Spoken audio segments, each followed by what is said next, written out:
miracle de Noël.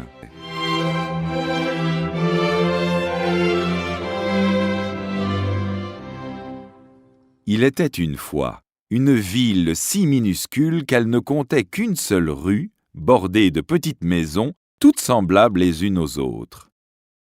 Au milieu de cette rue, sur le trottoir de gauche, une maison était cependant plus grosse et plus haute que ses voisines. C'était celle de Léopold, un homme grognon et solitaire. Et sur le trottoir d'en face, il y avait aussi une autre demeure plus grande et plus longue que toutes les autres. C'était là que vivait Armand, un vieux bougon qui n'avait pas d'amis. On raconte que Léopold était très riche, aussi riche que son voisin Armand. Armand et Léopold se détestaient. Ils ne se parlaient jamais, ne se saluaient pas non plus et s'évitaient dans la rue. En revanche, ils s'espionnaient jour et nuit. Noël approchait et les deux hommes se disputaient pour avoir la plus belle maison de la ville. Si Léopold accrochait une guirlande à sa porte, Armand en posait 2. Quand Armand plantait un sapin dans son jardin, Léopold en achetait un plus grand. Cela n'en finissait jamais. Cette année encore, la maison de Léopold était toute décorée de guirlandes lumineuses. De l'autre côté de la rue, celle d'Armand brillait comme un flocon de neige dans la nuit de Noël sombre et sans étoiles. Comme c'est beau, s'émerveillaient les enfants en passant. Mais la joie des petits ne touchait pas le cœur froid des deux hommes. Armand gardait l'œil rivé à sa longue vue pour observer Léopold. Quant à Léopold, il espionnait Armand à travers ses jumelles. Le soir de Noël, Armand enfila sa longue robe de chambre et ses chaussons fourrés. Il n'avait pas prévu d'aller à la messe de minuit, encore moins de voir des amis. Il était content de rester tout seul chez lui, bien au chaud. Mais soudain, quelqu'un frappa à la porte. « Qui est-ce » bougonna Armand sans même ouvrir. La voix d'un petit garçon lui répondit « Pardon, monsieur, j'ai faim et froid. Pourriez-vous m'accueillir chez vous ?»« Passe ton chemin » le renvoya Armand. « Je ne veux pas de mendiants chez moi. » L'enfant soupira tristement, fit demi-tour, traversa la rue et s'arrêta devant la maison de Léopold. Le garçonnet leva sa petite main rouge de froid et tira la sonnette. « Qui va là ?» tonna Léopold à travers la porte. « Pardon, monsieur, j'ai faim et froid. Pourriez-vous m'accueillir chez vous ?» Léopold n'avait aucune envie d'être dérangé. Un bon repas l'attendait et il comptait se coucher tôt. Il allait renvoyer l'enfant quand ce dernier reprit. « Votre voisin n'a pas voulu de moi. Peut-être serez-vous plus aimable ?» Une lueur s'alluma dans les yeux de Léopold. S'il faisait entrer cet enfant, il passerait pour un homme meilleur que son voisin. Cette simple idée le ravit. « Entre !» dit-il alors en ouvrant la porte. Caché derrière le rideau de sa fenêtre, Armand blêmit. « Tout le monde va admirer Léopold maintenant, » pensait-il. « On dira qu'il est un homme bon. Je dois faire quelque chose. » Il scruta la rue de sa longue vue et vit alors une fillette pauvrement vêtue.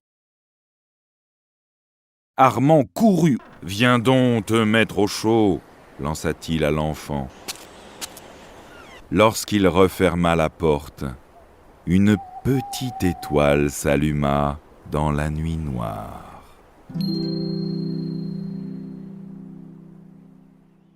Léopold, qui ne quittait jamais ses jumelles, vit ce que son voisin venait de faire. Il ne voulut pas être en reste. « Approche-toi, dit-il à l'enfant, tu pourras te réchauffer. » Sa voix était forcée, un peu rude. Il n'avait pas l'habitude de parler gentiment, et encore moins aux enfants. Mais le petit garçon sembla ne pas s'en rendre compte. Sa peau reprit des couleurs, tandis que Léopold retournait à sa fenêtre, ses jumelles sur le nez. Alors, une nouvelle étoile éclaira la nuit noire. Au même moment, dans la maison d'en face, Armand apportait une couverture de laine bien chaude à sa petite invitée. La fillette caressa le tissu en riant. « Comme c'est doux !» s'écria-t-elle. Ses joues étaient redevenues roses. Armand toussa, un peu gêné, regarda ses pieds et retourna à sa longue vue pour retrouver son assurance. Comme il la pointait sur la maison de son voisin, il ne vit pas qu'une autre étoile venait de se mettre à briller dans le ciel. Quand Léopold vit la fillette emmitouflée dans sa couverture, il courut chercher son plus beau manteau de fourrure et le posa sur les épaules du petit garçon. Le manteau était lourd et trop grand, mais l'enfant était heureux. « Merci, monsieur », murmura-t-il en regardant Léopold dans les yeux. Le vieux ronchon rougit sous ce regard très doux. Des étincelles enflammées s'envolèrent dans la cheminée. Elles montèrent jusqu'au ciel pour y allumer quelques étoiles.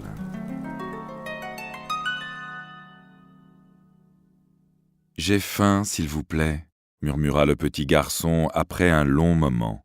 Tout d'abord, Léopold voulut refuser. Il en avait suffisamment fait pour ce mendiant. Mais il pensa à ce que les gens diraient s'il était moins accueillant que son voisin Armand. Il se ravisa. Il assit le garçonnet à sa place et déposa devant lui des mets délicieux. Une assiette remplie de tranches de rôti et de pommes de terre savoureuses, des clémentines et des papillotes en chocolat. L'enfant dévora tout tandis que Léopold le regardait. Il se sentait un peu bizarre. Bien sûr, Armand vit le festin de Léopold dans sa longue vue. Il abandonna aussitôt son poste d'observation et pria sa petite invitée de se mettre à table. Il lui servit un gros morceau de dinde et son jus délicieux, quelques châtaignes fondantes et des tartelettes à la confiture. Armand observait la fillette manger avec appétit. « Depuis combien de temps n'a-t-elle pas eu un bon repas ?» se demanda-t-il. Dans le ciel au-dessus de la maison, une étoile toute neuve scintilla. Après le dîner, la fillette regarda le sapin dressé dans le salon. Au pied de l'arbre, il y avait des dizaines de paquets. « Pour qui sont ces cadeaux ?» demanda-t-elle. « Pour moi, » marmonna Armand. « Et qui vous les a faits ?»« Eh bien moi. » Chaque année, Armand s'offrait des cadeaux à lui-même, puisque personne ne lui en faisait. La fillette les contempla avec envie. « Tiens !» lui dit alors Armand en lui tendant un paquet. Sa main tremblait un peu, son sourire était maladroit. C'était la première fois qu'il offrait un cadeau à quelqu'un. La petite fille dénoua le ruban de la boîte et découvrit une belle cravate brodée. « Hum, s'excusa Armand, ce n'est pas vraiment un cadeau pour toi. »« Ce n'est pas grave, c'est joli, » répondit l'enfant. Elle noua la cravate dans ses cheveux et se regarda dans le miroir. « Comment me trouvez-vous » demanda-t-elle en souriant. Armand ouvrit de grands yeux étonnés et rougit. « Bien, très bien, » lança-t-il d'une voix mécanique. Puis, pour cacher son trouble, il se précipita vers sa longue vue et reprit son espionnage. Mais où était donc passé Léopold? Il n'était plus dans le salon. Le petit garçon était seul. Bientôt Léopold reparut, les bras chargés de boîtes qu'il venait de descendre du grenier.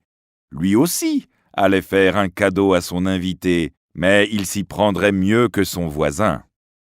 Léopold posa les boîtes sur le tapis du salon et les ouvrit une à une.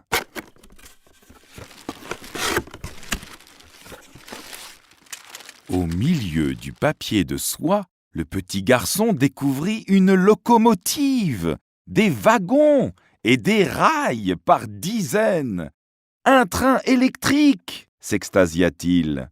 Ses yeux se remplirent d'étoiles, aussi nombreuses que celles qui apparurent tout à coup dans le ciel. « Le chameau !» grommela Armand en refermant sa longue vue d'un coup sec. Il attrapa la main de la fillette et l'entraîna jusqu'au grenier. Il y avait là 1000 trésors. Il réussirait bien à lui trouver quelque chose. « Ça !» s'exclama la petite fille. Elle lui montrait un violon, elle l'attrapa, le coinça sous son menton et se mit à jouer doucement.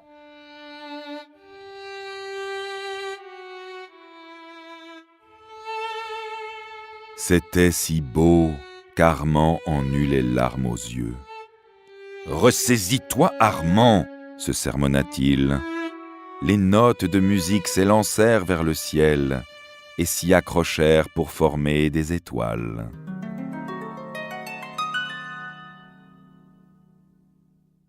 Quand il entendit la musique chez son voisin, Léopold tendit l'oreille. Il se leva et se gratta la tête pour se souvenir de l'endroit où il avait caché sa trompette.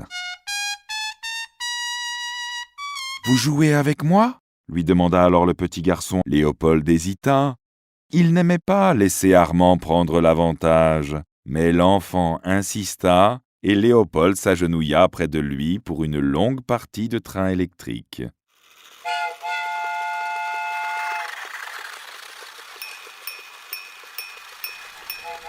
Au dehors, une étoile traversa le ciel en brillant. Comme la partie durait, le petit garçon avait sommeil. Tout à coup, il s'affaissa doucement sur le tapis moelleux. Léopold resta planté là un moment sans trop savoir quoi faire. Puis il saisit le petit garçon, le souleva dans ses bras et alla le coucher dans son lit. L'enfant dormait et Léopold le regardait. Il en avait oublié ses jumelles. Il ne pensait plus à Armand. Il se sentait heureux, et cela ne lui était pas arrivé depuis longtemps. De l'autre côté de la rue, Armand aussi avait laissé tomber sa longue vue. La petite fille avait terminé son long morceau de violon. À présent, elle dormait, ses joues étaient toutes roses, un sourire flottait sur ses lèvres. Armand pensa qu'il n'avait jamais rien vu d'aussi beau depuis des années. Dehors, des centaines d'étoiles éclatèrent dans la nuit.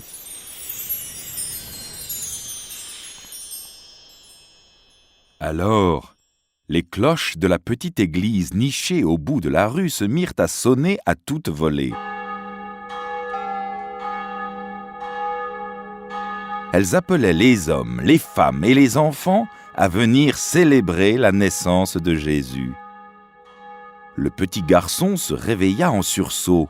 Il se redressa dans le lit et voulut se lever. « Que fais-tu » lui demanda Léopold. « Je dois aller à la messe de Noël. »« Tu es beaucoup trop fatigué, » le gronda gentiment Léopold. « Mais je dois... » insista l'enfant en se rendormant déjà. « Reste au chaud, » lui souffla alors Léopold. « J'irai pour toi et je te raconterai. » Le petit garçon sourit dans son sommeil. Chez Armand, la fillette ouvrit les yeux à l'appel des cloches. Elle regarda l'homme assis et qui veillait sur elle. « Dépêchez-vous, » lui dit-elle, « la messe va commencer. »« Mais je ne... » maugréa Armand. « Allons !» l'encouragea la petite fille avec un grand sourire. « Levez-vous! Il ne faut pas être en retard pour accueillir Jésus. » Armand allait riposter. Au lieu de cela, il se leva, ouvrit la porte de sa maison et courut presque jusqu'à l'église.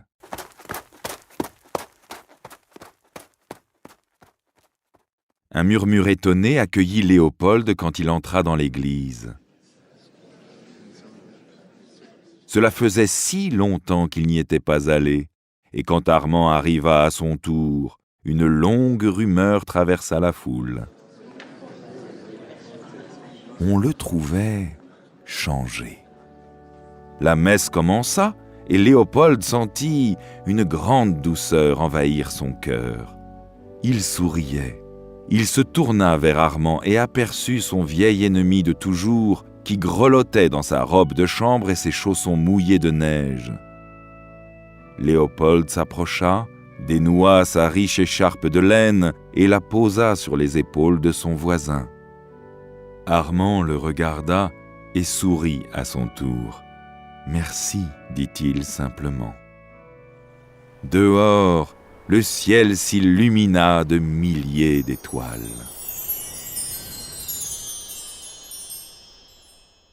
En sortant de la messe, Armand et Léopold se pressèrent pour retrouver les enfants.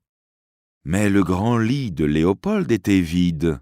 Le petit garçon avait disparu, ne laissant derrière lui qu'une minuscule plume sur l'oreiller. Et quand Armand entra dans son salon, il ne vit plus personne. La fillette était repartie aussi mystérieusement qu'elle était apparue. Il aperçut alors une petite plume blanche qui avait glissé sur le tapis. Il ne supportait plus cette vie triste et solitaire. Il attrapa quelques cadeaux et traversa la rue dans ses chaussons mouillés. En arrivant devant la maison de Léopold, il sonna sans hésiter. Il ne voulait plus fêter Noël sans amis. Lorsque Léopold ouvrit à Armand et le fit entrer chez lui, la nuit était plus illuminée que jamais. Et tout là-haut, juste au-dessus de la grande maison de Léopold, 2 petites étoiles se mirent à briller plus fort que toutes les autres.